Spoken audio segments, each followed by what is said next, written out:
жаратқан хақтың барын бір-біріңді кей сәтте жақтырмадың. Өмір жалған екенін айта жүріп, дүниелік ләззаттың таттың балын. Адамзат адамдар, қандай амал бар.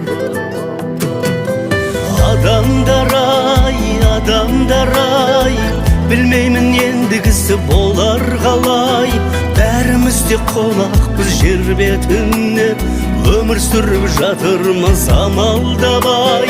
Жарық күнде 5 күнгі өкпелетпей, ешкімді жамандамай жүрейікші адамдар ай.